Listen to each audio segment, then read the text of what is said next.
से माननीय शिवराज सिंह जी मुझे जो भी आदेश देंगे उसका पालन करूंगा।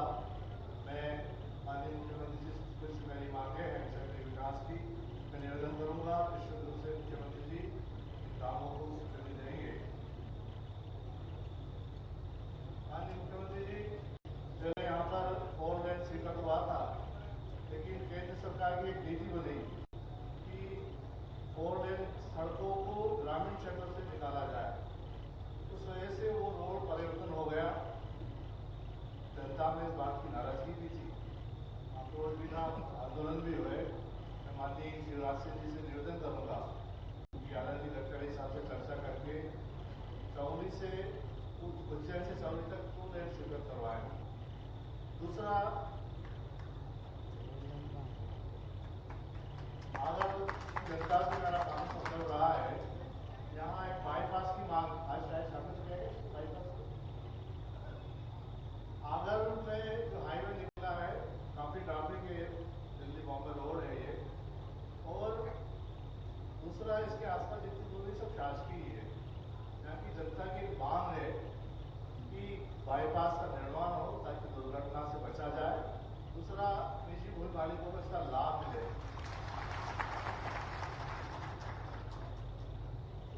तीसरा, माननीय मुख्यमंत्री जी, मैंने तत्कालीन सरकार के समय एक 604 करोड़ का प्रोजेक्ट बनाया था बुधालिया से आगर विधानसभा और कृष्णा विधानसभा के प्रत्येक गांव में पानी और प्रत्येक घर के सामने एक नल लगे। वो योजना स्वीकृत हो गई थी। मेरा आपसे आग्रह है कि निश्चित रूप से आपका उसका क्रियान्वयन करवाएंगे।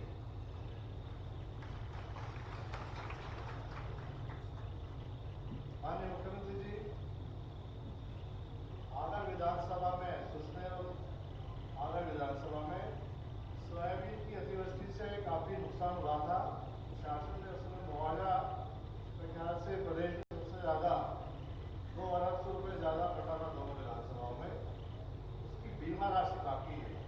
मेरा आपसे आग्रह है आप बीमा राशि लाभ मिले।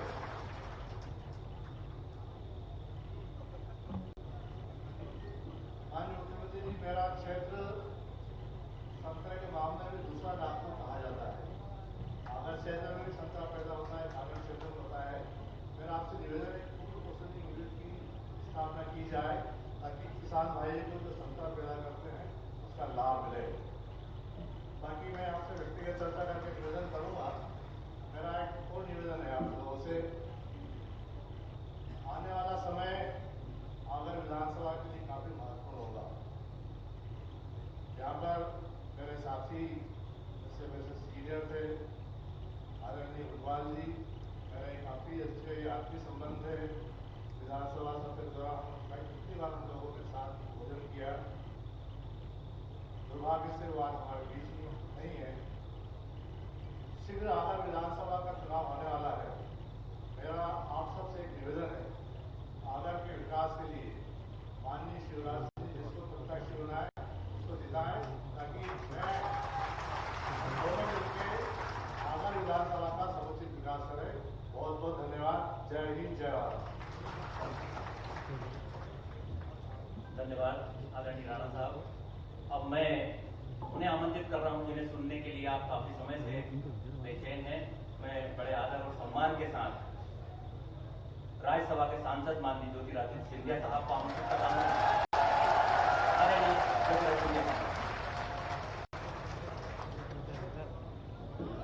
महाराज महाराज सर सर महाराज हमारे साथ इस पे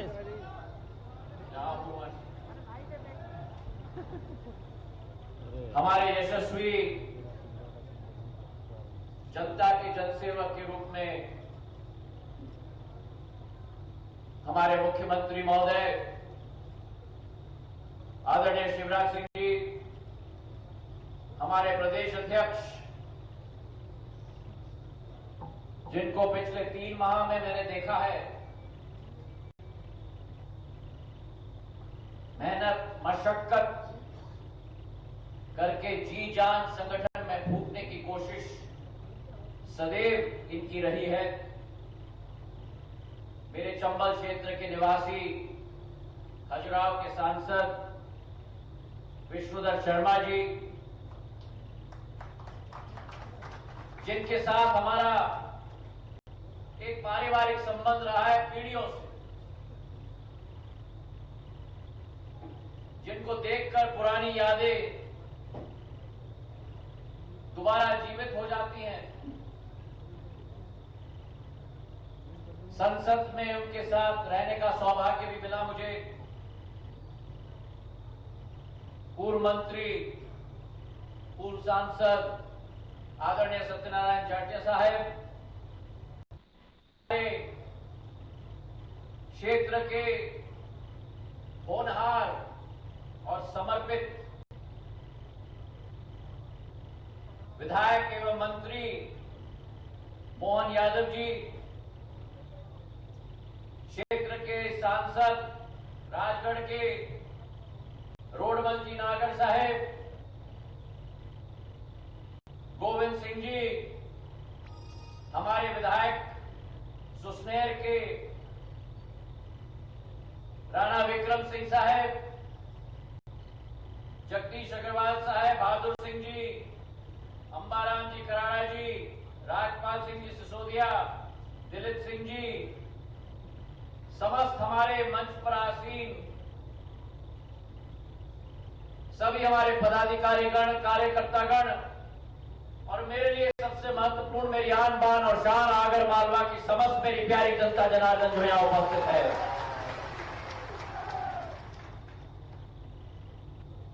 समय की पाबंदी है,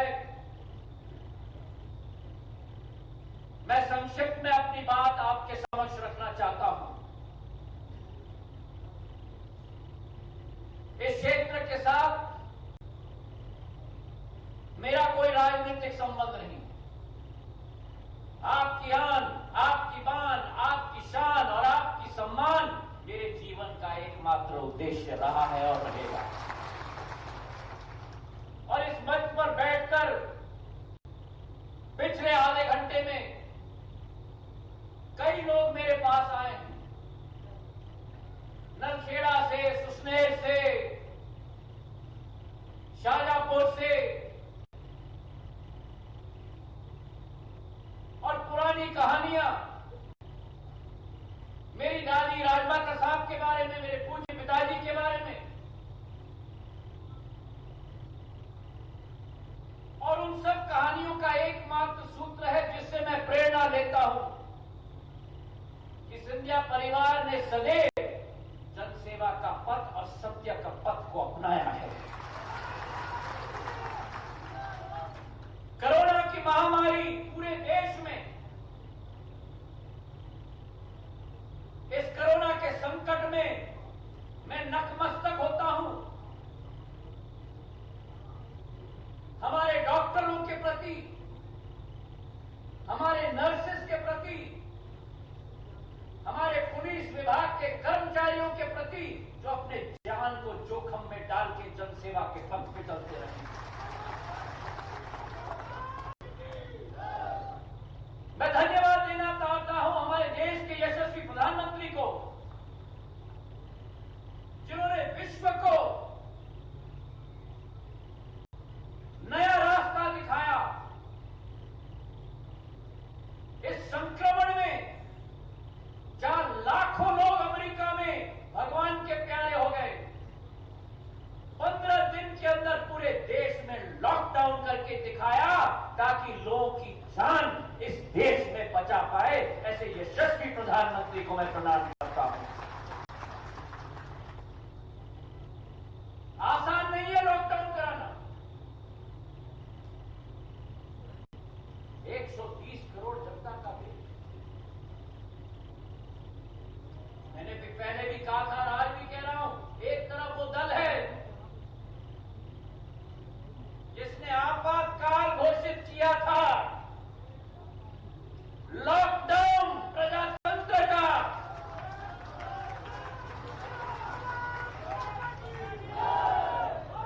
एक साइड वो दल है जिसने प्रजातंत्र का लॉकडाउन किया था और एक साइड ऐसे प्रधानमंत्री हैं जिन्होंने लोगों की जान बचाने के लिए लॉकडाउन किया। ये अंतर है। और कई लोग कहेंगे कि आपने तो पार्टी बदल दी, इसलिए आपातकाल की बात कर रहे हो। उन सब लोगों को मैं कहना चाहता हूं, कांग्रेस में रहकर भी मैंने आपातकाल का विरोध किया था, क्योंकि जो सही है सो सही है और जो गलत है वो गलत है।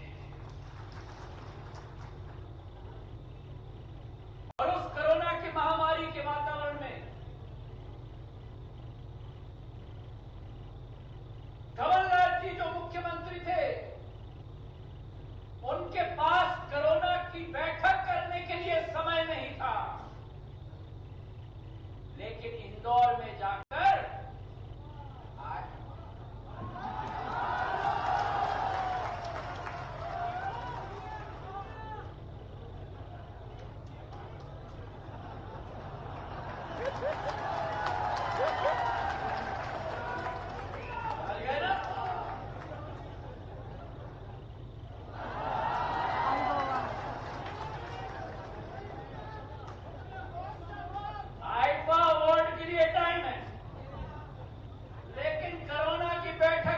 टाइम नहीं। और एक लड़ाकू इंसान आगे आया। 23 मार्च को हाथ में कमान ली और पूरे प्रदेश में अकेले खड़े होकर कोरोना की महामारी का पूरा मुकाबला किया। शिवराज सिंह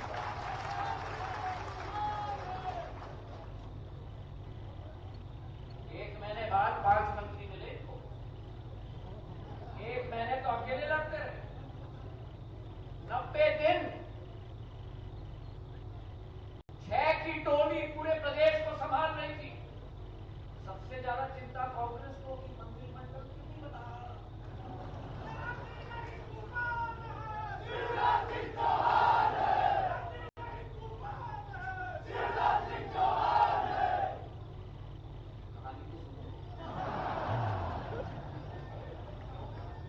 चिंता उनको इसलिए क्योंकि उनको तो आदत थी मंत्री पद बांटने की।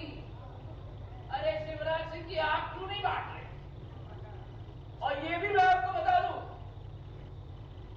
कि पहली बार इतिहास में मैंने देखा है, शिवराज सिंह जी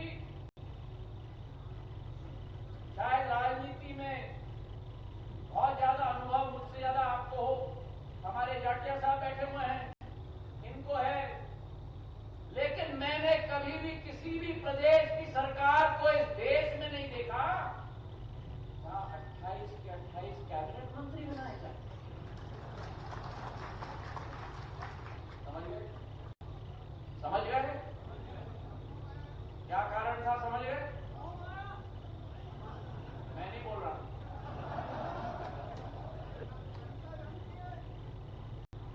और 15 माह कहा था कि वचन पत्र हमारा सौगंध पत्र है। 15 माह निकल गए, उस वचन पत्र का एक भी वचन पूरा नहीं किया गया। और जब प्रश्न मैंने उठाया न्याय के आधार पर, विकास के आधार पर, जब कहा गया कि सड़क पर उतरो, सिंधिया परिवार के मुखिया को अगर कहा जाए सड़क पे उतरो, तो कमलनाथ जी भूल गए आप कि कौन सी दादी का मैं पोता हूं और कौन से पिता का मैं पुत्र हूं।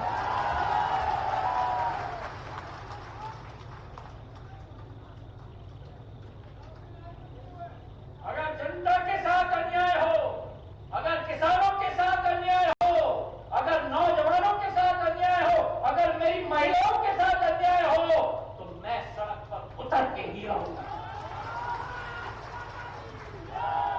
चाहे कुछ भी हो जाए, मुझे उसकी चिंता नहीं। मुझे एक बात की चिंता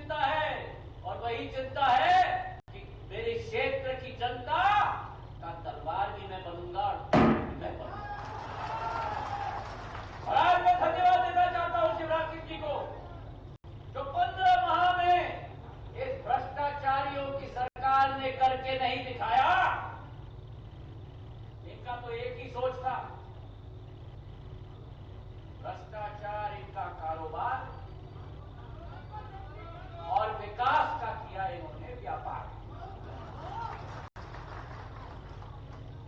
15 माह में जो नहीं करके दिखाया, 90 दिन में किसानों का बीमा राशि जो 2,900 करोड़ रुपए खजाने में डकार के रखे थे, शिवराज सिंह जी ने आते ही किसानों के हाथों और खातों में पहुंचा के छोड़ा।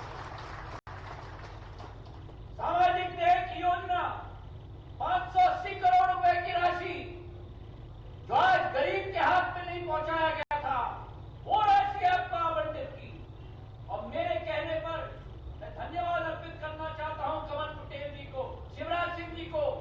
मैंने कहा था कि फसल की खरीदगी का समय थोड़ा और बढ़ाया जाए और उसके आधार पर सरसों और चने की खरीदगी की आवंटन का समय बढ़ाया गया और हर एक किसान के हाथ में 1 लाख रुपए से 15,000 रुपए अधिक प्रति बीघा उसके हाथ में डाला गया। ये किसानों की देशी वाली सरकार। कमलनाथ जी ने कहा था 51,000 कन्यादान दिया। इतनी बेटियों की शादी हो गई, घर में बच्चे भी आ गए, लेकिन 51,000 रुपए अभी तक नहीं आए। नौजवानों को कहा था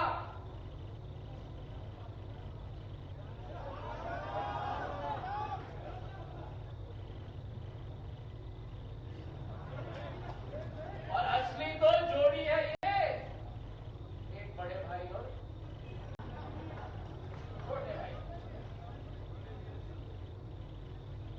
कुर्सी पे कोई और चाबी किसी के हाथ में। तो आज जब हमारे पास एक ऐसे यशस्वी मुख्यमंत्री हैं जिन्होंने 100 दिन में करके दिखाया जो कांग्रेस ने 15 माह में नहीं करके दिखाया, और आज जब यहां आगर मालवा आया, मैंने भी उन्होंने निवेदन किया कि मालवा क्षेत्र में हम जा रहे हैं, खाली हाथ नहीं जा सकते। और इनका उत्तर भी सुन लो। इन्होंने मुझसे कहा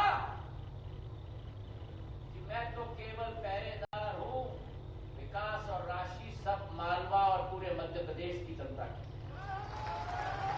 और आज आपको स्वयं सुनाएंगे, चाहे सड़कों के क्षेत्र में आप लोगों के लिए 30-40 करोड़ रुपए की सड़कें, उप तहसील कार्यालय कान्नाड़ और झाटा में हमारे बराज सिंचाई की योजना, पंडाना बराज की 300 हेक्टेयर की 450 करोड़ की, दावतपुरा तालाब, आमला का नलखेड़ा का मार्ग, अनेक शासकीय हाई स्कूल, हमारे आगर मालवा का विकास और प्रगति आप चाहते हो तो भारतीय जनता पार्टी के हाथों को मजबूत करो। और ये आपको तय करना है इस आने वाले चुनाव में। प्रत्याशी मत देखना, ये चुनाव मध्य प्रदेश के आने वाले भविष्य का निर्माण करने वाला है। और आपको तय करना है कि आपको मध्य प्रदेश को वापस उन भ्रष्टाचारियों के हाथ में देना है, या आपको मध्य प्रदेश का भविष्य आपके समर्पित मुख्यमंत्री और मंचासीन सब आपके कार्यकर्ताओं के हाथों में देकर अपने भविष्य का नव निर्माण करना है। अगर मेरे साथ सहमत हो, हाथ उठाकर मुझे आश्वासन दो कि ऐसा आने वाले चुनाव में ऐसा झंडा गाड़ के रखेंगे कि कांग्रेसियों की नींद ही उड़ा के छोड़ेंगे। धन्यवाद। जय हिंद, जय भारत।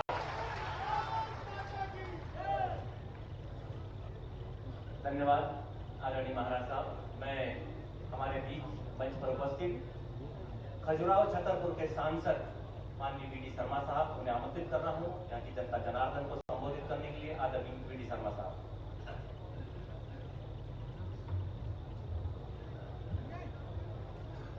बोलिए भारत माता की। जरा पीछे से से आवाज नहीं आ रही। और अभी इस मध्य प्रदेश को एक बड़ी आवाज की जरूरत है।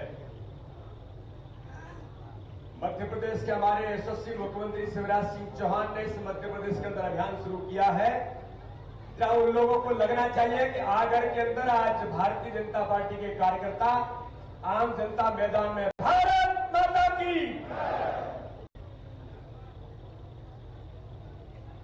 आज आगर मालवा के इस कार्यक्रम के अवसर पर हमारे बीच उपस्थित मध्य प्रदेश के लोकप्रिय, संवेदनशील, हम सबके लाडले नेता और जो मित्रों 24 घंटे केवल एक ही बात की चिंता करते हैं, क्योंकि भारतीय जनता पार्टी पंडित दीनदयाल उपाध्याय के उस मंत्र पर काम करती है कि गरीबों के जीवन का उत्थान कैसे होगा, अंतिम छोर के व्यक्ति का विकास कैसे होगा। इस पर हमारे यशस्वी मुख्यमंत्री लगातार शिवराज सिंह चौहान जिस प्रकार से काम कर रहे हैं, मैं चाहूंगा कि जोरदार तालियों से हम उनका स्वागत करेंगे। ऐसे आदरणीय हमारे यशस्वी मुख्यमंत्री शिवराज सिंह चौहान जी, जिन्होंने मध्य प्रदेश को दुरावस्था से, जिन्होंने मध्य प्रदेश को डूब रहे आकंठ भ्रष्टाचार में, जिन्होंने मध्य प्रदेश को ऐसे हाथों से बचाया है मित्रों, जिस मध्य प्रदेश को 2003 से पहले बंटाढार भ्रष्टाचार में डुबो करके बर्बाद कर दिया था। ऐसे व्यक्तित्व जिन्होंने अपने जीवन के अंदर, आज मुझे आपके बीच में इस बात को इसलिए कहने की आवश्यकता है कि माननीय शिवराज सिंह चौहान ने 15 साल जो काम किया मध्य प्रदेश की भारतीय जनता पार्टी की सरकार ने, गलती से कुछ छोटी सी गलती हो गई। भारतीय जनता पार्टी को वोट ज्यादा मिले, लेकिन 2-4 सीटों के कारण से गलती होकर के इस प्रदेश के अंदर एक उद्योगपति सरकार की गद्दी पर बैठ गया, मुख्यमंत्री के पद पर बैठ गया।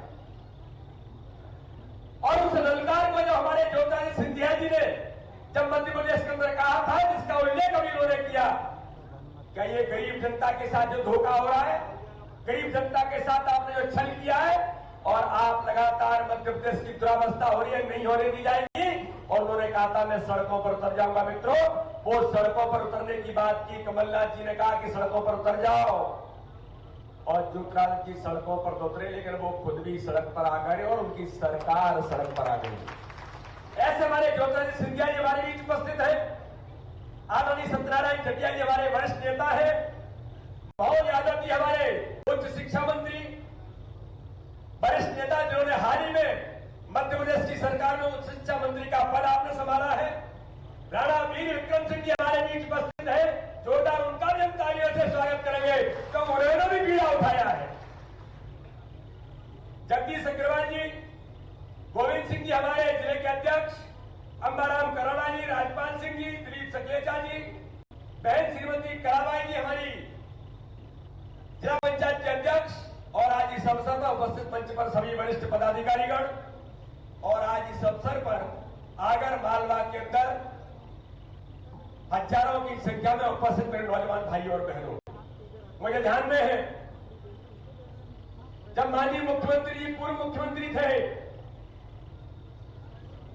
और इसी आगर के अंदर एक जनसभा का आयोजन भारतीय जनता पार्टी के कार्यकर्ताओं ने किया था। मुख्यमंत्री जी भोपाल से चले थे और मुझे ध्यान में है कि 2 घंटे वो लेट इसलिए पहुंचे थे आगर, क्योंकि जनता बीच में रोक रोक कह रही थी मामा गिरा दो, जल्दी से बर्बाद हो गया मध्य प्रदेश, जल्दी आप आओ और मध्य प्रदेश को संभालो। ये वो दिन था। और मित्रों, आज का दिन एक है कि आपकी आवाज पर पूरे मध्य प्रदेश की जनता के आवाज के कारण से मध्य प्रदेश के अंदर कमलनाथ दिग्विजय सिंह की सरकार नेस्तनाबूद हुई और शिवराज सिंह चौहान ने मध्य प्रदेश की कमान संभाली। ये मध्य प्रदेश की जनता की आवाज थी। जब 2003 का मध्य प्रदेश की जनता ने मित्रों देखा है।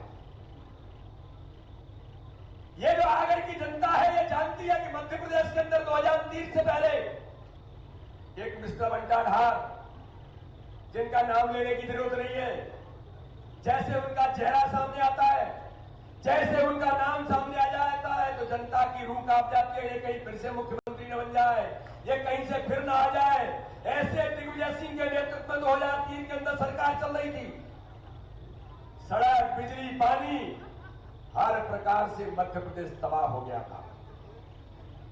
इस बात का उल्लेख मित्रों में इसलिए कर रहा हूं कि हमको वो दिन याद करना पड़ेगा कि कांग्रेस के नेतृत्व में दिग्विजय सिंह ने मध्य प्रदेश के अंदर क्या किया था। माननीय उमा भारती से लेकर शिवराज सिंह चौहान के नेतृत्व में जब 15 वर्ष सरकार चली, तो मुझे कहने में मित्रों इस बात का गर्व है कि भारतीय जनता पार्टी की सरकार ने जिन बातों को जनता के बीच में रखा, जनता के लिए वादे किए थे, मुझे नहीं लगता कि कोई एक भी वादा ऐसा छूटा होगा। अगर आज की सभा में भी लोगों ने आकर के कहा कि माननीय मुख्यमंत्री जी हमको ये सिंचाई की परियोजना चाहिए, तो मुख्यमंत्री कहते हैं क्या कल देर क्यों करना, आज ही सिंचाई की परियोजना लो। किसानों के कल्याण के लिए, गरीबों के कल्याण के लिए, आम जनता के हितों के लिए, हर समाज वर्ग के लिए मैं पूछना चाहता हूं मित्रों, ऐसी कौन सी सरकार आई इस प्रदेश के अंदर जिसने मुख्यमंत्री निवास के अंदर, चाहे वो रेडी वाला हो, चाहे हमारा मोची भाई हो, चाहे हमारे सफाई कर्मी हो, हर प्रकार के समाज वर्ग को सम्मान दे करके माननीय मुख्यमंत्री शिवराज सिंह चौहान ने अपने भवन के अंदर बुला करके, आवास में बुला करके उनके साथ गले मिल करके कहा आपकी समस्याएं क्या है, उन समस्याओं का समाधान भारतीय जनता पार्टी की सरकार करेगी। हर समाज वर्ग के लिए खड़े होने वाला नेतृत्व, हर समाज वर्ग के लिए खड़े होने वाला भारतीय जनता पार्टी जैसा दल। लेकिन मित्रों दुर्भाग्य से 15 महीनों के अंदर जो हुआ, ये मध्य प्रदेश की एक एक जनता को चुभ रहा था। मध्य प्रदेश के एक एक नौजवान को, एक एक किसान को, गरीब जनताओं को, माता बहनों को मित्रों मैं पूछना चाहता हूं, आपने किसानों से जिस प्रकार से छल और धोखा किया था, मुझे तो अभी माननीय मुख्यमंत्री जी बता रहे थे कि छल धोखा करके किसानों का कर्जा माफ करेंगे। उनके राष्ट्रीय अध्यक्ष राहुल गांधी जी ने कह दिया था कि हम जो है किसानों का कर्जा माफ अगर 10 दिन के नहीं होगा तो हम मध्य प्रदेश का मुख्यमंत्री बदल देंगे। भैया इतनी बड़ी संख्या में लोग यहां पर बैठे, किसी का कर्जा माफ हुआ था क्या? या तेजी से बताइए किसी का कर्जा माफ हुआ था क्या? या नौजवान बैठे होंगे, नौजवानों ने कहा कि हम 4000 आपको बेरोजगारी की भत्ता देंगे। एक कोई नौजवान यहां पर हजारों की संख्या में कोई नौजवान बैठा हो, 1 रुपया किसी नौजवान का बेरोजगारी भत्ता मिला है क्या? जरा तेजी से बताइए मिला है क्या? आपने हर समाज वर्ग से धोखा तो दिया, आपने किसानों को फर्जी सर्टिफिकेट देकर के कि आपका कर्जा माफ हो गया, आपने धोखा किसानों के साथ दिया है। मैं तो मुख्यमंत्री जी आपसे अनुरोध करूंगा, ऐसे फर्जी किसानों को सर्टिफिकेट दिए हैं उसको लेकर के कमलनाथ जी के खिलाफ FIR मध्य प्रदेश के अंदर होनी चाहिए। आपने किसानों से छल किया है, आपने नौजवानों से छल किया है, आपने हर समाज वर्ग के बारे में, अभी आदरणीय ज्योतिरादित्य जी ने कहा, जो भांजियों के हाथ पीले होते थे, 25,000 रुपए शिवराज सिंह चौहान उनको देते थे, उन बेटियों के हाथ पीले करने के लिए आपने उन भांजियों को 51,000 की घोषणा करके उनके साथ भी धोखा कर दिया। और हमारा समाज तो बड़ा धर्म आधारित समाज है, जो भांजियों से धोखा करता है उसके बारे में लोग जानते हैं क्या होता है। तो ये धोखा करने वाली सरकार, झूठ बोलने वाली सरकार, कमलनाथ केवल छिंदवाड़ा के लिए काम कर रहे थे और पर्दे के पीछे से दिग्विजय सिंह की छाया में सरकार चल रही थी। तो मित्रों ये जो समय हमारे सामने है, इन 100 दिनों के अंदर भारतीय जनता पार्टी की सरकार ने माननीय शिवराज सिंह चौहान के नेतृत्व में जो मध्य प्रदेश के गरीब जनता के कल्याण के लिए जो काम किए हैं, मैं मित्रों पूछना चाहता हूं कि जब कमलनाथ की सरकार थी तो किसानों ने गेहूं खरीदी के लिए रजिस्ट्रेशन नहीं कराया था, तो उनको लग रहा था कि पता नहीं क्या होगा, ये खरीदेगा कि नहीं खरीदेगा। लेकिन मित्रों शिवराज सिंह चौहान की सरकार बनी, वो मुख्यमंत्री बने, भारतीय जनता पार्टी की सरकार बनी, किसानों में उबाल आ गया, उनको लगा कि मध्य प्रदेश के अंदर अब शिवराज सिंह चौहान भारतीय जनता पार्टी की सरकार है। और मुझे बताने में आज गर्व है इस जनता को, हम सब किसान लोग हैं मित्रों, देश के इतिहास में पहली बार कोरोना के संकट में पानी गिरने लगा, बारदाने थे नहीं, किसी प्रकार की व्यवस्था थी नहीं, लेकिन मित्रों मैं किसानों से पूछना चाहता हूं, आज भारत के इतिहास में गेहूं खरीदी के अंदर पंजाब को पार करके 1 नंबर पर भारतीय जनता पार्टी की सरकार ने गेहूं खरीद में रिकॉर्ड बनाने का काम देश के अंदर शिवराज सिंह चौहान की सरकार ने किया है। ये कहां से आ गया? ये व्यवस्थाएं कैसे बन गई? ये व्यवस्थाएं इसलिए बन गई क्योंकि संवेदनशील नेतृत्व वाली सरकार भारतीय जनता पार्टी की सरकार ने सत्ता संभाल ली। मध्य प्रदेश के मुख्यमंत्री शिवराज सिंह चौहान ने सत्ता संभाल ली। उनको किसानों का दर्द पता है, उनको गरीबों का दर्द पता है, उनको बेटी और बहनों का दर्द पता है। तो कमलनाथ जी ने न गांव देखा, न किसान देखा, न गरीबी देखी, न कभी जीवन में धूप और जंगल के अंदर कभी धूल में निकले। इसलिए मित्रों, आज ये समय हमारे सामने है कि भारतीय जनता पार्टी के होने वाले इस उपचुनाव में, इस उपचुनाव के अंदर हम सब लोगों को भारतीय जनता पार्टी के एक एक कार्यकर्ता से लेकर के हजारों की संख्या में यहां जो लोग एकत्रित हुए हैं, हम सबको एक संकल्प लेना पड़ेगा मित्रों। क्योंकि चुनाव जो होने वाला है, ये चुनाव केवल भारतीय जनता पार्टी के आगर विधानसभा का चुनाव नहीं है। ये चुनाव केवल एक कोई व्यक्ति लड़ेगा, ये नहीं है। ये चुनाव मध्य प्रदेश को बचाने का चुनाव है, मध्य प्रदेश को बचाने का चुनाव। ये मध्य प्रदेश को आगे ले जाने का चुनाव है। ये चुनाव जिन्होंने मध्य प्रदेश को बंटा ढाल किया था और 15 महीने के अंदर दुरावस्था को लेकर के आखंड भ्रष्टाचार में डुबो दिया था कमलनाथ और दिग्विजय सिंह ने, ये उनके बीच चुनाव है और शिवराज सिंह चौहान के बीच चुनाव है। ये हमको तय करना पड़ेगा कि मध्य प्रदेश के अंदर हमको शिवराज सिंह चौहान चाहिए या बंटाधारी दिग्विजय सिंह को कमलनाथ चाहिए। ये हमको विकास के मुद्दे पर चुनाव चाहिए।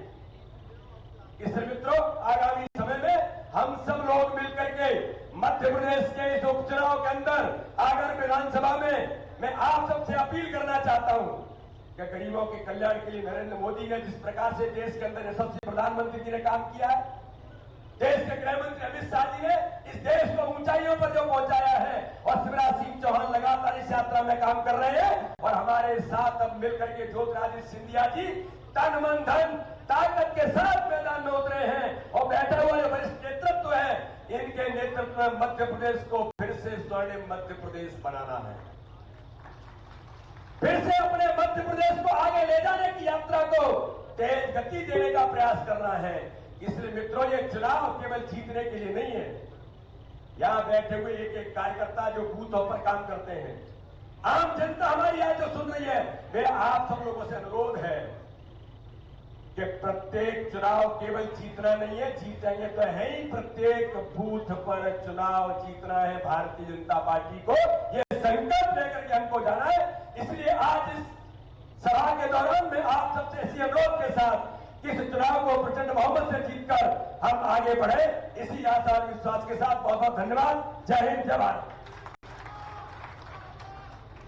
धन्यवाद आदरणीय वीडी शर्मा साहब। साथियों, अब इंतजार अब बारी उनकी है जिनकी दुआ पाने को यहाँ हर शख्स बेकरार था। अब वो आई है बारी जिसका मुद्दत से इंतजार था। ऐसे मध्य प्रदेश के माननीय मुख्यमंत्री जी को आमंत्रित करता हूं होने का इनका स्वागत और अभिवादन हो।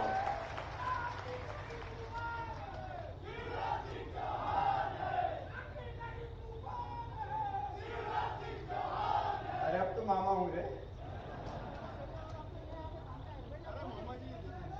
मंच पर विराजमान, इधर आ जाओ, चलो जाओ महाराज, महाशय विराज।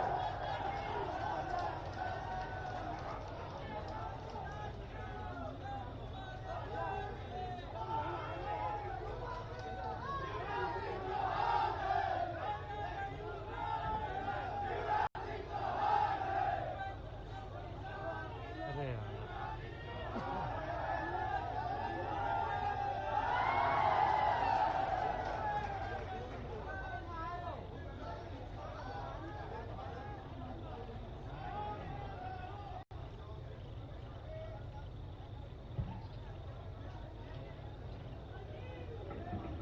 हाँ भाइयों, आ गया हूं अब।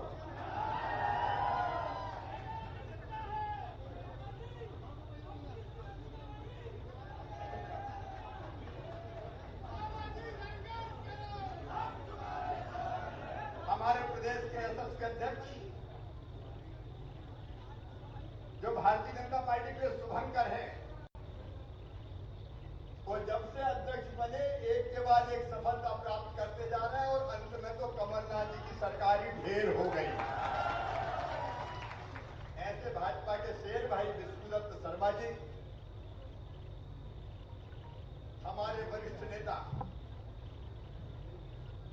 अच्छा 2018 में हम सरकार नहीं बना पाए थे, थोड़ी सी सीटों से रह गए थे, लेकिन उनके कारण नहीं रहे थे।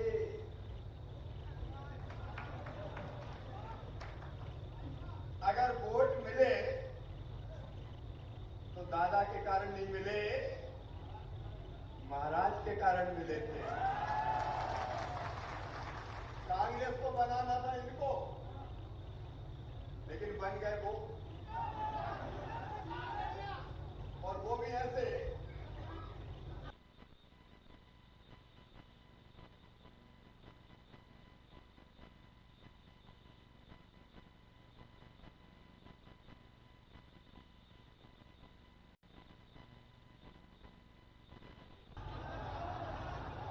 तेरी प्यारी प्यारी सूरत को किसी की नजर ना इन्हें चुनौती दे बैठे। अब ये राजमाता के पोते इनका के उतर जाओ सर, तो परमानेंट उन्हीं को उतार दीजिए। हमारे यशस्वी मंत्री अभी एक महंगाई कॉलेज में, कॉलेज ना कॉलेज, तो मोहन कायद के मुझे परेशान करते हैं। मोहन यादव जी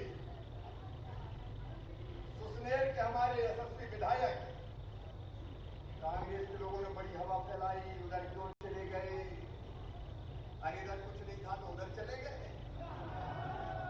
विकास नहीं था, साफ नहीं था। भाई राणा विक्रम सिंह जी, हमारे राजगढ़ के यशस्वी सांसद, कहां थे, बड़ी देर भरी में दादा।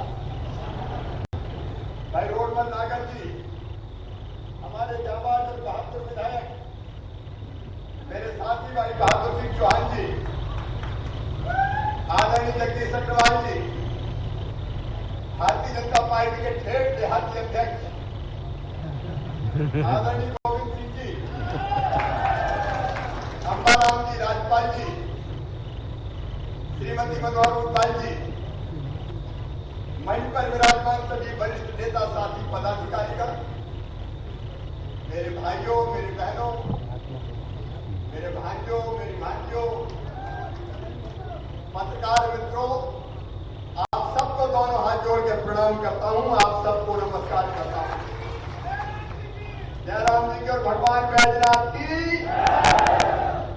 कुछ दिनों पहले मैं आया था आगर, पता है कि नहीं, और आगर जब हम आ रहे थे तो दिल्ली में कुछ हलचल थी। भाई पीडी शर्मा भी हमारे साथ, इधर भी पीडी शर्मा भी हमारे साथ। रास्ते में जगह जगह जनता का समुद्र था, हमें जल्दी आना था लेकिन लोग रोक रहे थे और मुझे कह रहे थे मामा देर मत कर, गिरा दे रे। कोई कहता था पटक दे, कोई कहता था गिरा दे। तब दिल्ली में हलचल चल रही थी, सरकार बदल रही थी, और कुछ लोगों ने यहाँ मुझे काला झंडा दिखाया था। अरे उससे हमारी नजर उतर गई, वो पत्थर पुल बन गए। अरे पत्थर उनके फेंके और केस हमारे कार्यकर्ता को बन गए। मैंने कह दिया कोई केस में नहीं चलेगा, ना कार्यकर्ताओं का, ना किसानों का, सारे मुकदमे वापस। बाकी तुम्हारी भी क्या हो रही, तुम्हारी क्या हो, इससे तो काम आए। 15 महीना में जब हमने तो मन समझा लिया, हमका बन गई कमलनाथ की सरकार चलने को, लेकिन ऐसी चली जब पूरे मध्य प्रदेश को तबाह कर दिया। मध्य प्रदेश को, वल्लभ भवन को मध्य प्रदेश के दलालों का अड्डा बनाया और कमलनाथ और दिग्विजय सिंह ने बनाया। तो विधायकों की नहीं सुनी जाती, बस सांसदों की नहीं सुनी जाती।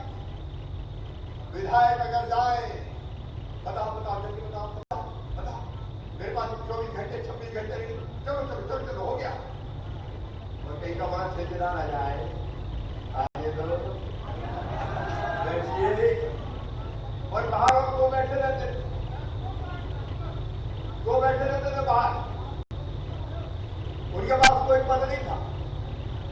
किसी ने पूछा इनके पास पद क्या है, बोले पद तो इनके पास कछु नहीं है। एक विधायक हेड ऑफ मंत्री हमारे बोले कि भैया ये सवेरे आते हैं, बोरा लेते हैं और शाम को भरते हैं और सीखे ले जाते हैं। पूरे प्रदेश तो तबाह और बर्बाद कर दिए। वादे पूरे नहीं किए, बच्चे निभाए नहीं। अरे मैं 23 मार्च को रात को शाम 9 बजे मुख्यमंत्री 10 बजे में मतलब भवन पहुंच गया। मैंने कोरोना की बैठक की। मैंने पूछा इसके पहले कोई तैयारी है कि नहीं, बोलते कोई सिस्टम नहीं, कोई तैयारी नहीं। हमने पहले के मुख्यमंत्री ने कोई मीटिंग करी कि नहीं, कोई मीटिंग नहीं, कोई सीटिंग नहीं। इंदौर में कोरोना फैल गया, कोरोना ने गले लगा दी। इंदौर में मीटिंग तो हुई लेकिन कोरोना की नहीं हुई। क्या नाम है भैया, सलमान खान, अब इनके और दूसरा नाम मुझे पता नहीं।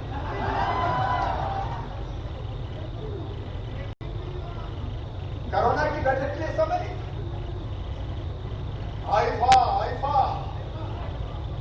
अफसरों के लिए लाओ पैसा। मेरे बहनों और भाइयों, यह अगर तो मेरी आंखों में बसता है, अगर मेरी सांसों में बसता है, अगर मेरे दिल में बसता है, और इसी आगर में आज मैं मनोहर गुटवाल को प्रणाम करता हूं, जो हमारे मित्र और साथी थे जब हमारी सरकार थी। आगर मानो गवाए, ईमानदारी से बताना, आज जितने विकास के काम आगर में भारतीय जनता पार्टी ने किए, शिवराज ने किए, बताओ कभी कमलनाथ ने किए थे क्या? 50 साल में कांग्रेस ने किए थे क्या? आगर को जिला बनाने से लेके आज वो सारे काम कराना नहीं चाहता। वो घाटा गाड़ने के लिए जब देखो तब रोते रहते, पैसे नहीं है, पैसे नहीं है, पैसे नहीं है। क्या तेरे मामा खजाना खाली कर गया? अरे कोई औरंगजेब का खजाना था, कोई लूट के ले गया? अरे जनता के टैक्स का पैसा हर महीना आता, उसको हम खर्चा करते। लेकिन मेरे बहनों और भाइयों, आगर वालों, इस क्षेत्र को कुंडलिया डैम की सौगात अगर दी है तो भारतीय जनता पार्टी ने दी है। और आज दोबारा जब आया हूं तो यह वचन लेने आया हूं, आगर वालों, सुपैर वालों, कुंडलिया का पानी इस धरती पर आएगा और किसानों आपके सूखे खेतों की प्यास बुझाएगा। उनके समय विकास के काम ठप हो गए, विकास के लिए पैसा नहीं था।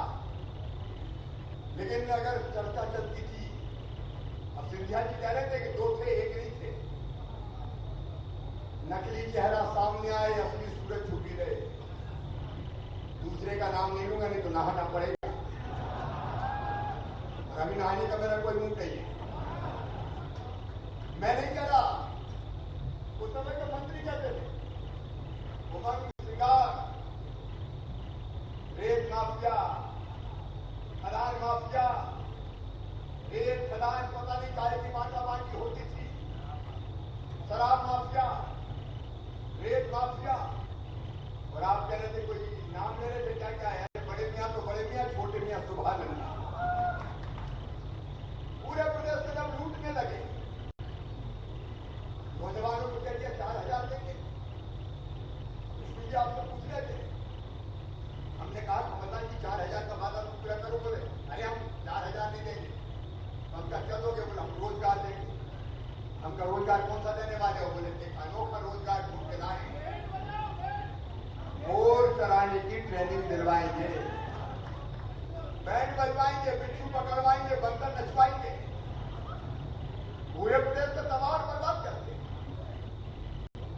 और जब ये लगा कि पूरा प्रदेश तबाह और बर्बाद हो जाएगा, तब जब सिंधिया जी को भी चैलेंज दे दिया, गलत जगह लड़ बैठे। अरे 1 से जा रहे हैं, 1, 2, 3। ये भारतीय जनता पार्टी है। और से आगे वालों, हमने भारतीय जनता पार्टी की सरकार बनाई। मैं ज्योतिरादित्य सिंधिया जी का अभिनंदन करना चाहता हूं। एक दलाल और बेईमानी करने वाली सरकार को गिराकर उन्होंने प्रदेश की जनता की सुरक्षा की, प्रदेश की जनता की रक्षा की। ट्रांसफर और पोस्टिंग पैसा लिए बिना नहीं होते। कलेक्टर और एसपी के पद बिकते थे। बोलो जी क्या क्या खरीदोगे, यहां हर चीज बिकती है, हर चीज तो बिकाऊ बनाया है। आज बात करते हैं दिग्विजय सिंह को, कमलनाथ को, प्रदेश को तबाही से बचाया तो ज्योतिरादित्य सिंधिया जी और उनके साथियों ने बचाया। आज फिर भारतीय जनता पार्टी की सरकार। कमलनाथ, मैं आपसे सवाल करना चाहता हूं, सवालों का जवाब देना पड़ेगा। बताओ कमलनाथ, किसानों की फसल बीमा योजना का पैसा पिछले साल का 3,000 करोड़ रुपया मिलना था किसानों को, 2,200 करोड़ आपको राज्य की तरफ से प्रीमियम देना था। ये 2,200 करोड़ खा गए, प्रीमियम दिए ही नहीं। जब मैं आया मैंने फाइल देखी, 2,200 करोड़ जमा करके किसानों को 3,000 करोड़ मिलेंगे। मैंने 1 घंटा नहीं लगाई, तत्काल फाइल साइन की और 2,200 करोड़ रुपया जमा करके 15 लाख किसानों के खाते में 3,000 करोड़ रुपया डलवाने का काम किया। भांजे भांजों का पैसा खा, 480 करोड़ स्कॉलरशिप के खा गए। आते ही मैंने स्कॉलरशिप का पैसा जमा करवाया। सामाजिक सुरक्षा पेंशन के 550 करोड़ खा गए। आते ही मैंने 550 करोड़ रुपया जमा करवाए। मेरे भांजे भांजियों का लैपटॉप खा गए, उनकी साइकिलें खा गए, उनका स्मार्टफोन खा गए। अरे और मेरी बहनों, डिलीवरी का पैसा खा गए। 4,000 पहले और 12,000 बाद में देता था कमलनाथ। जो संबल योजना बंद की, जनता को तुम्हें जवाब देना पड़ेगा। क्यों संबल योजना बंद की गई? गरीबों का संबल था मेरी संबल योजना। मेरे गरीब बच्चों की पढ़ाई में बिना पैसे लिए फीस जमा करके करवाता, बेटा बेटियों के जन्म पर राशि देने का काम करता था। एक्सीडेंट में मौत हो जाती थी, 4 लाख रुपया देते थे। सामान्य मृत्यु होती थी, 2 लाख रुपया दिए जाते थे। और अंतिम संस्कार के लिए भी 5,000 रुपया हम देते थे। तो कफन के 5,000 रुपया भी कमलनाथ सरकार खा गई। मेरे बहनों और भाइयों, कमलनाथ सरकार खा गई। बेटियों की बात कर रहे थे, 51,000 में से पैसा नहीं दिया। ये बेटियों ने कन्यादान की राशि खा गए। मैं कौन बोलती थी राशि की बात करूं, और जब देखो तब पैसे नहीं है, पैसे नहीं है, पैसे नहीं है। को मैंने हट जाओ, पैसे नहीं का तो बैठे। आज मैं आपसे कहने आया हूं, 100 दिन लगभग हुए मुझे। 100 दिन में तब भयानक कोरोना का संकट पूरी दुनिया के सामने छाया हुआ, दिन और रात काम की। आज मैं ईमानदारी से आपके सामने आकर बालों अपने परिवार में कहता हूं, 24 घंटे में से 18, 20 घंटे काम करता हूं, दिन और रात। इसलिए कि मध्य प्रदेश मेरा मंदिर है, इस पर रहने वाली ये जनता ही मेरी भगवान है। और इस जनता का पुजारी शिवराज सिंह चौहान अपनी जनता के लिए, और इसलिए संबल योजना फिर से चालू कर दी। भांजे भांजो, 12वीं का रिजल्ट आने दो, मामा फिर से लैपटॉप दिलवाएगा, फिर से साथियां होगी। गरीब बहनों और भाइयों, कोरोना का जब संकट आया तो प्रधानमंत्री श्रीमान नरेंद्र मोदी जी के आशीर्वाद से हमने तय किया कि खाने के सामान की कमी नहीं आने देंगे। 3 महीने का राशन आते ही दे दिया, 2 महीने का फिर दिया। और सुनो आकर वालों, प्रधानमंत्री जी के आशीर्वाद से राशन की कोई कमी नहीं आने देंगे। जितनी जरूरत पड़ेगी बांटेंगे। अरे अपनी सरकार है, राम की चिड़ैया, राम कोई खेत खावरी चिड़ैया भर भर पे चिंता करने की जरूरत क्या है? आपकी जिंदगी बदलने वाली सरकार। हमने जो बाहर मजदूर थे उनके खाते में 1,000 डाले, जो निर्माण श्रमिक थे उनके खाते में 2,000 डाले। ये हाथ ठेला, सब्जी बेचने वालों, फल बेचने वालों, चाय की गुमटी वालों, पान की गुमटी वालों, ये नाई भाइयों, ये बढ़ई भाइयों, ये धोबी भाइयों, ये फुटपाथ पर सब्जी बेचने वालों, तुम्हारी किस्मत की हम बदलेंगे। और 10-10 हजार रुपया बैंकों से बिना ब्याज के दिलवाने का काम भी ये भारतीय जनता पार्टी की सरकार करती है। मेरे किसान भाइयों, जब मैं आया मैंने पूछा कि हम खरीदी की क्या व्यवस्था है, तो मुंडी नीचे कर लिया अफसर, कोई व्यवस्था ही नहीं। खरीदी के फायदे नहीं हुए थे, बारदाने थे नहीं, और बारदाने भी मिल नहीं रहे थे छूट के, क्योंकि कोरोना आ गया था। पश्चिम बंगाल में बारदाने मिल नहीं रहे थे, कारखाने बंद हो गए थे।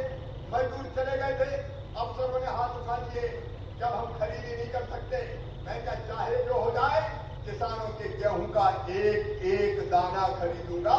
और आज गर्व के साथ कहता हूं मेरे बहनों और भाइयों, गर्व के साथ 1 करोड़ 29 लाख मीट्रिक टन गेहूं खरीद के मध्य प्रदेश से हिंदुस्तान के सारे रिकॉर्ड तोड़ दिए।